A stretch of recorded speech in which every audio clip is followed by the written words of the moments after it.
오늘은 복에 대한 말씀, 이제 세 번째 말씀을 드리려 합니다.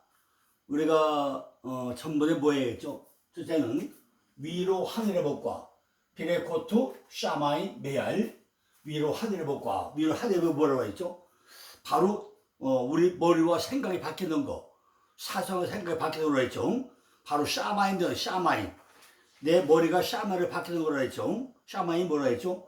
바로 샘이 있고, 샘, 하나님이 불려준 이름과 생명력에 기록된 이름이 있어야 된다고 하고, 마임이 뭐죠? 마임이 물이죠. 물, 위에 물과 아래 물, 율법과 복음이 흘러가는 것, 그건 뭐죠? 내 머리가 완전히 바뀌는 거라고 그랬죠.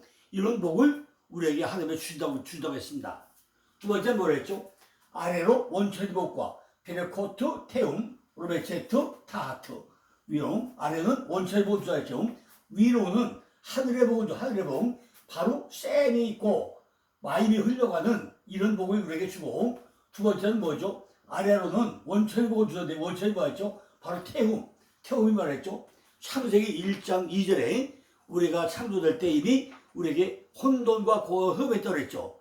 이 혼돈과 고가 흡함이 엉망진창이 돼야 되는데, 이것이 뭐라고요? 바로 라바츠, 하나님과 같이 눕는 것, 동가고 눕는 것, 하나님이 감싸고 누워주던 것, 우리에게 혼란과 좌절과 고함과 파도처럼 이 모든 것들이 우리에게 하나님 평안하게 누워 잠잘 수 있게 해주던 것, 이것이 아래로 원천의 복이라고 했습니다. 자, 이제 오늘 세 번째 뭐라 했죠? 바로 태의 복과 전복이의 복에 대한 말씀을 합니다. 피레코투 샤다임,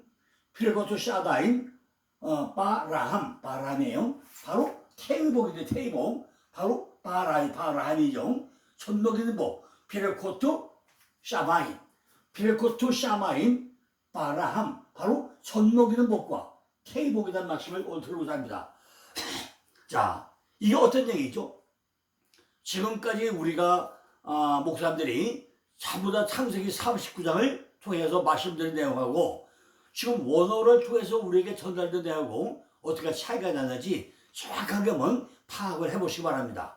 세 번째는 전능자의 젖을 먹는데, 지금도 말씀을 똑같이 듣는데 누구나 다 같이 먹습니까? 그렇지 않다는 얘기입니다. 우리가 전능자가 전해준 젖을 먹고 살아야 되는데, 그 말씀을 먹고 살아야 되는데, 똑같은 말씀을 똑같은 장소에서 똑같은 환경에서 다 같이 듣고 있는데, 전부 다 젖을 먹는 환경과 마음자세가 다 다르다는 게 아닙니다. 어떤 사람은 먹지 않는다고 뻐근한 사람도 있을 것이고, 어떤 사람은 그 얘기를 내가 왜 먹냐고 하는 사람도 있을 것이고, 어떤 사람은 꿀맛까지 달게 먹는 사람이 있을 것이고, 다 다르다는 거죠. 제가 지금 히브리어 원어를 통해서 단어 하나에 대한 말씀을 다 전하고 있는데, 어떤 사람은 얘기해서 아니 뭐 저렇게 얘기해? 이런 사람도 있을 것이고, 어떤 사람은 야 진짜 이것이 진짜 본질이구나, 그 안에 정말로 뭔가 있는 이게 진짜 배구나, 이런 말씀이 있을 거라는 거죠. 그러나 먹을 수 있는 사람과 먹을 수 없는 사람이 따로 있다는 것입니다. 우리는 테이버라고 하니까 애 낳는 법만 생각하고 있다. 애 낳는 법만.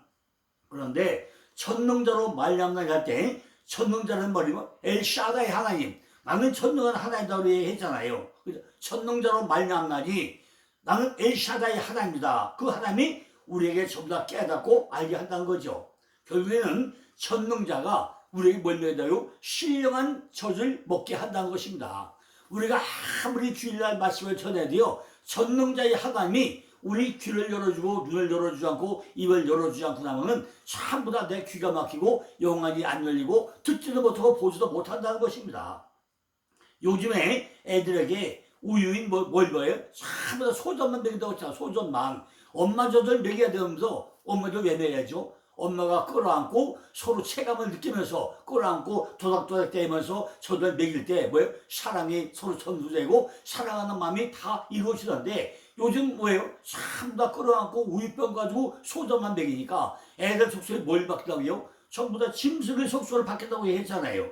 물론 소의 젖이 영양가는 많을 수 있겠죠. 그죠? 또 사냥제도 많을 수 있겠죠. 그러나 이거 가지고 사랑이 전수됩니까?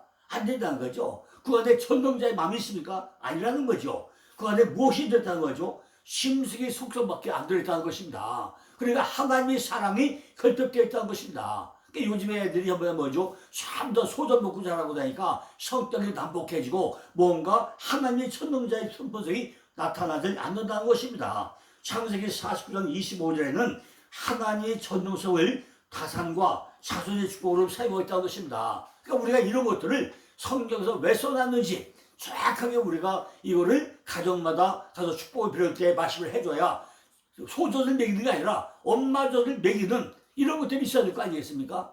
어떻게 해야죠? 엄마가 젖이 많다 어떻게 해야죠? 젖병에 짜놓고 있다가 다시 또 냉장고에 놓았다가 먹이는 이런 것들은 우리가 있어야 될 거 아닙니까? 근데 젖을 왜 안 먹이냐는 거죠.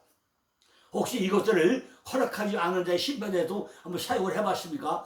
호세아 9장 14절 보니까 어린애들에게 우유를 먹이는 방법이 아직 개발되지 않았던 그 시대에는 마른 우유 유방은요 참으로 비극이 아닐 수가 없다는 거죠. 그러니까 어떻게 하죠? 엄마가 젖이 안 오면 어떻게 하죠? 정말 미움을 해가지고 먹이고 별짓 다 했잖아요. 소젖이 팔기 전에 어떻게 우리가 뭐 먹겠습니까? 전부 다 미움을 먹이면서 전부 다 밥도 씹어서 먹이고 그러지 않습니까? 전부 다 뭐죠? 샤드는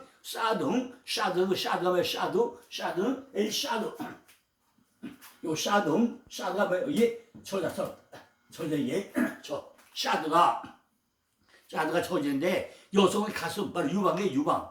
아가서에 나오는 이 단어는 신랑이 자기의 신분을 깊고 신숙하게 묘사하는 글에서 사용되는데 아가서 4장 5절이나 아가서 7장 3절이나 7절, 8절에 나옵니다. 사드는 여성의 가슴, 바로 유방을 의미하고 있는데 아가서에 몇 번 나와요? 아가서 4장 5절, 아가서 7장 3절, 7절, 8절 네 번 나온다는 겁니다. 아가서 1장 13절 보니까 신부가 자신의 가슴을 사랑하는 머리에 눕히고 안식의 장소로 묘사하고 있다는 것입니다. 그것뿐입니까? 에스겔 23장 3절로 8절을 보니까 처녀들의 유방에 눌리며 가슴이 어루만지마 되었다는 표현은 이스라엘 민족이 애굽의 행음에서 우상 숭배했다는 것을 또 나타내고 있습니다. 그죠? 에스겔 23장 34절 보니까 내 유방을 꼬집는다라는 표현이 나오죠. 이건 뭐죠? 사람들이 즐겨 행하던 죄를 내놓을 때 범이라는 것을 의미하고 있는데 이것이 호세아 2장 1절도 나옵니다. 이사야 23장 11절 보니까 이 단어는 애통의 표시로서 사용되고 있다는 거죠. 누가복음 18장 13절이나 누가복음 23장 48절에 애통의 표시로 사용하고 있다는 거죠. 결국 젖먹이는 복이라는 것은 하나님의 전능성을 젖먹이는 복을 주신다는 거죠. 하나님께서 하나님의 전능성을 우리에게 먹이는 복을 주신다는 것입니다. 바로 뭐죠? 우리를 긍휼히 여기는 태의 복을 주시겠다는 거죠. 그러니까 반드시 엄마의 역할은 뭐예요? 애들에게 젖을 먹이는 거예요. 하나님이 우리에게 젖을 먹이듯이 전능자의 하나님이 엘샤의 하나님이 우리에게 말씀의 젖을 하나하나 먹이는 시기로 엄마들도 애들을 끌어안고 우리에게 하나하나 젖을 먹일 때 이것이 어떤 상황인지 우리가 잘 판단해 보시기 바랍니다. 그냥 단순하게 젖 먹이는 복과 이건 말이 됩니까? 전능자 하나님이 그죠? 엘샤다의 하나님이 우리에게 어떻게 젖을 먹이는지 왜 젖을 먹이는지 젖을 먹일 때 어떻게 먹이는지 그냥 뭐 멀리 떨어져 먹입니까? 젖을 먹일 때는 반드시 끌어안고 몸이 둘이 하나 될 때 그 아주 애가 젖먹어가지고 이마에 땀 나면서 얼마나 힘들게 빨아먹습니까? 그렇게 우리는 그 젖을 먹어야 된다는데 이것이 단순하게 그냥 젖 먹이는 먹고 하면 안 된다는 거죠. 두 번째는 뭐죠? 바로 마람, 태복. 또 태복은 뭐죠? 한글에서는 단순하게 태복이라고 기록이 되어 있습니다. 태복이라는 게 뭐죠? 여자들 몸속에서 가장 깊은 곳에 있는 곳이 비밀창고예요. 비밀창고. 생명의 창고가 태움이에요. 태움. 그죠? 태복을 하는 거죠. 그죠? 가장 깊은 여자 깊숙이 숨어있다는 것입니다. 생명이 잉태되는 곳. 자궁은요. 정말로 생명의 보고 아닙니까?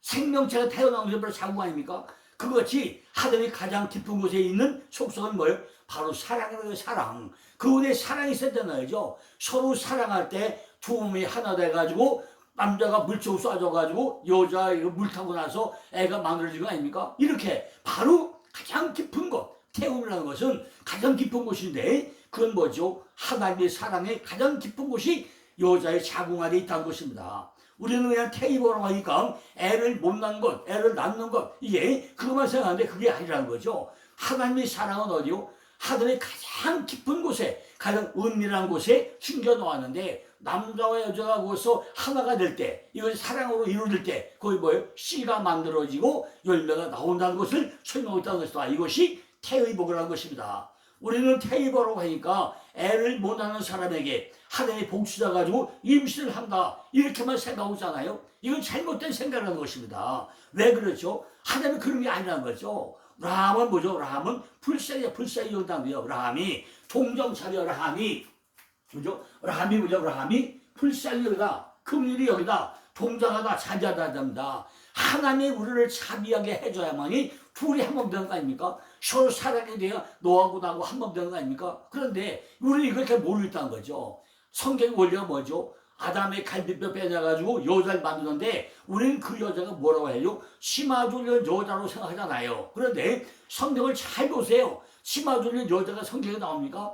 여자는 여자 표현하지만은 그 여자는 심아줄린 여자 설명이 아니라 말씀을 받는 자, 씨를 받는 자, 교회를 상징하고 있다는 것입니다. 이걸 분명히 여러분들은 잘 판단하시기 바랍니다. 성경에 나온 여자는요, 전부 다 그냥 심어둔 여자가 아니에요. 전부 다 말씀을 받는 자, 씨를 받는 자를 가르쳐가지고 여자라고 하고, 오직 씨는 누구죠? 하나님 한 분, 하나님. 예수님 한 분만이 뭘? 씨야, 씨, 남자고, 남자도 여자고, 여자도 여자예요. 이걸 잘 분간해 보시라고 해요. 그러면 남자가 여자와 하나 될 때, 두 몸이 하나 될 때 만들어진 뭐죠? 바로 열매가 나오잖아요. 그러니까 아담이 갈비뼈 빼내가지고 하와를 만들 여자 만들어서 말씀 받은 자가 돼서 결혼해가지고 둘이 한 몸 되니까 열매가 맺어지잖아요. 이것이 남자 가지가 첼라 골방의 골방 쫄뚝발이에요. 그러니까 뭐죠? 오순절 다락방에 누가 만나죠? 예수의 11제자와 예수의 어머니와 예수의 형제들이 만나고 120명을 만나서 막 그냥 누가 나오죠? 예수님이 나타나잖아요. 이것이 둘이 하나 되는 거 아닙니까? 우리가 둘이 한 번 되는 게 쉽습니까? 그러니까 이것이 결혼이고 이게 연합이고 서로 짝을 맞추는, 이것이 람. 둘이 불쌍히이고 동정이고 자비한다는 것입니다. 창세기 43장 3절을 보니까 요셉이 아우를 다하여 마음에 타듯하며 급히 울고조차 안방으로 가서 울고라고 하는데, 이 라함이 바로 울고 동정하고 자비하고 이런 말입니다. 라함은 사람의 감정을 자리하고, 또 열왕기상 3장 25절 6절을 보니까 왕이 이르되 산 아들을 둘에 나눠 반은 이에게 주고 반은 저에게 주라 하니까 그 산 아들이 어디에는 계집이 그 아들이 와요 마음이 불붙는 것 같아서, 바로 마음이 불붙는 것 같아서 동정하고 불쌍한 마음에 들어서 정말 얼마나 애가 되게 탔습니까? 이렇게 말씀 중에서 우리는 사람의 깊은 감정의 표현을 라함이라는 불쌍히 여기는, 동정하고 자비하는 이런 걸로 가르쳤다는 거죠. 그 라함이 뭐죠? 바로 불쌍이고 긍휼히 여기는 마음이라는 것입니다. 라함은 여러 가지 상황 가운데서 하나님의 애정에 찬 자비가 그의 주시는 사랑과 은총의 뿌리를 두고 있다는 것입니다.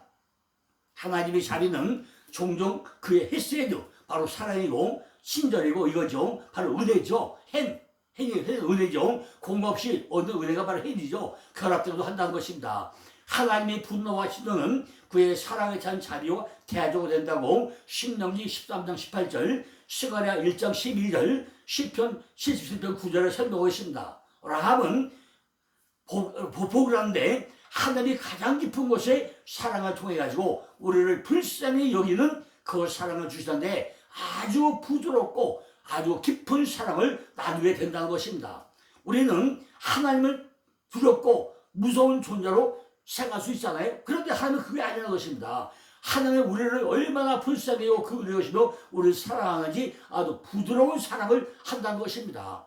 결국 너희 아버지는 1인자라는 거죠. 너를 돕는 자, 바로 에제로, 너를 돕는 자라는 거야. 너 돕는 자, 에제로, 그죠? 에제로, 그죠? 메알 아비카 베아제, 여기 에제로, 돕는 자, 너를 돕는 자라는 거예요. 그죠? 그러니까 하나님의 무서운 사람이 아니라는 거죠. 언제 우리를 돕는다는 것입니다. 그리고 복을 주셨는데 그 복을 위로는 하늘의 복을 주시고 땅은 뭐죠? 땅은 뭐죠? 바로 원천의 복을 주시오. 언제니까 우리를 돕는 자라는 데서 돕는 자. 그러니까 원천의 복과 비르코토 테움 로베테토, 전복의 복과 테보 타토 비르코토 샤딘 바람이라고 네 가지 복을 우리에게 요새 주는데 마지막 다섯 번이 뭐죠? 큰 상과 작은 상과 남아있지 않습니까? 이렇게 우리에게 다섯 가지 복을 주는데 지금 몇 가지 했죠? 바로 위로 하늘의 복과 아래로 원천의 복과 전복의 복과 태국인데 내는 뭐 이제 뛰어난 정도가 하는데 뭐가 있어요? 바로 땅의 복, 탄의 복, 영원한 사이복이 아직 남아있습니다. 그래서 아직 남아있는데 이런 복을 우리에게 주신다는 거죠.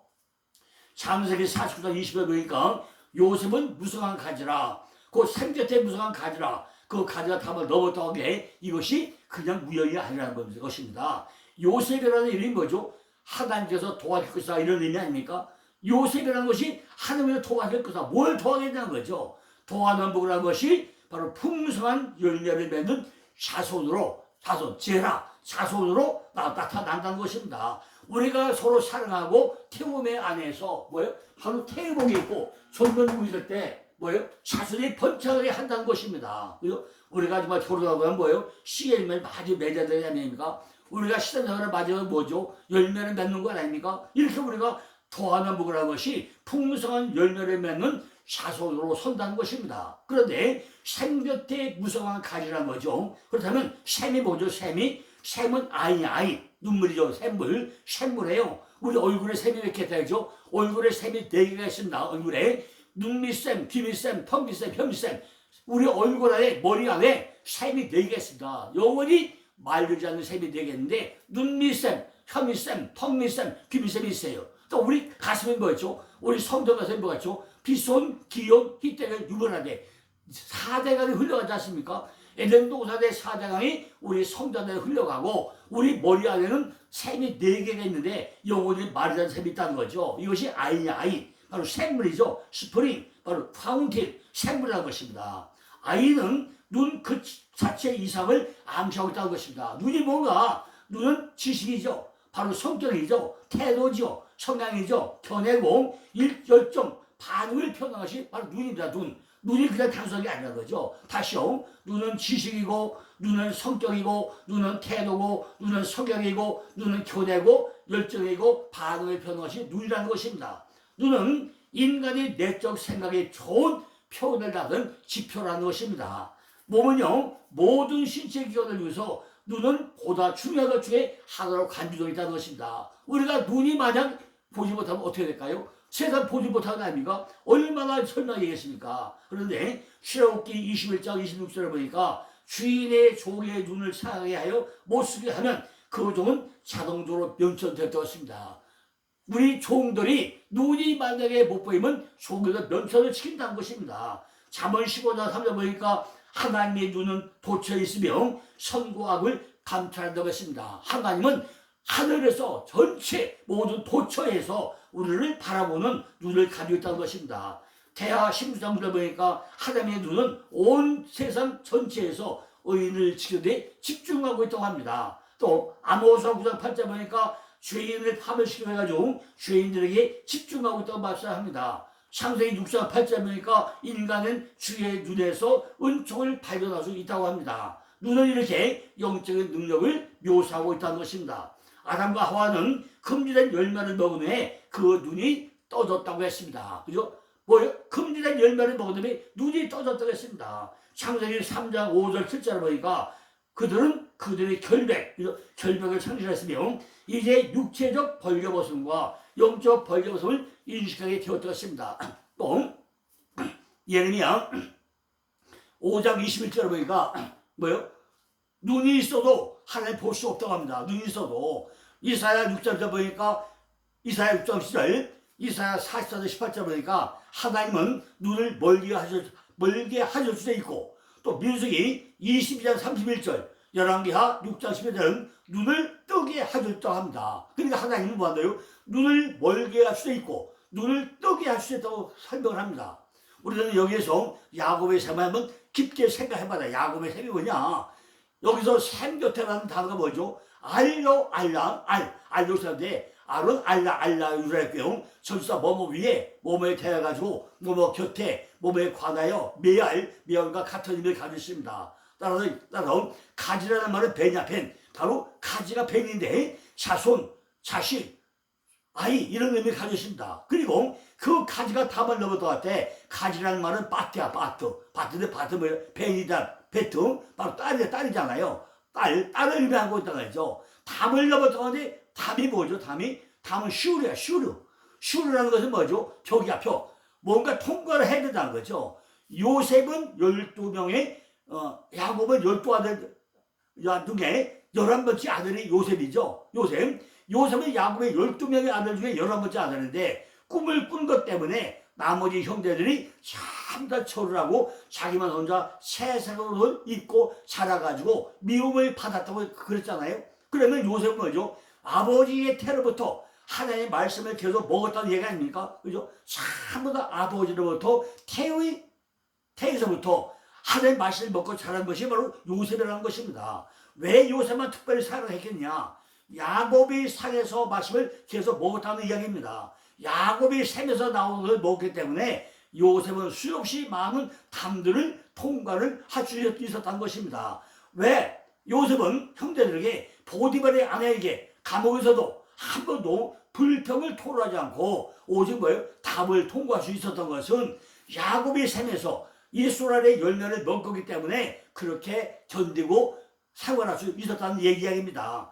요셉은 전부 다 통과된 후에 애굽의 총리로 증거하지 않습니까? 그죠? 그 내용을 간단히 기록해서 22절에 기록해 놓았다는 것입니다. 그래서 22절에 활로 쏘는 것, 확대하는 것, 분박하는 것, 전부 이런 얘기가 나옵니다. 그러나 24절에 보니까 요셉은 더욱 건강해지고 그의 팔이 힘이 있으니 야곱이 천농자의 손을 힘입어서 오히려 이스라엘의 반석인 목자가 났다고 설명합니다. 25절에 보니까 천농자로 말미암는 것은 결국 하나님의 말씀을 먹고 마시기 때문에 그렇게 되었다는 것을 설명하면서 오늘 5가지 복을 우리에게 지금 말씀하고 있는 내용입니다. 결국에는 제1인자인 하나님으로부터 전부 먹고 마셨기 때문에 요셉이 이처럼 할 수 있다는 것을 성경은 설명하고 있다는 것입니다. 이처럼 요셉이 받은 복은 위로는 하늘의 복과 샘의 복과 전복의 복과 태의 복, 사대의 복과 근사와 장사의 복 5가지 복을 요셉들은 다 누린 것처럼 우리도 이런 5가지 복을 하나 누리면서 살아야 될 거 아니겠습니까? 우리도 이처럼 5가지 복을 받으면 뭐 다음에 이제 26절에 나오는 그거 마시고 우리도 누릴 수 있다고 설명을 합니다. 창세기 4장 20절에 뭐가 나오죠? 내 아비의 축복이 내 부여자의 축복보다 더 나아서 영원한 산이 한없음 같이 이 축복이 요셉이 머리로 돌아오며 그 형제 중 뛰어난 자의 성수로 돌아오려다. 이 말씀은 하늘에 금방 더 알거든요. 참으로 어렵다는 것입니다. 그래서 내일은요 이제 뛰어난 자의 성술이 마지 뭐예요? 산의 복이 산이 한없음 같이 산의 복이 한없이 물질의 복은 뭐죠? 땅속에 숨겨졌습니다. 마지막 5번째는 뭐죠? 산의 복, 그죠? 요셉이 머리로 돌아오며 형제의 뛰어난 자의 성수로 돌아와. 뛰어난 성수가 이해가 됩니까? 이 말씀은 내일 이제 돼서 또 설명을 드렸습니다. 감사합니다.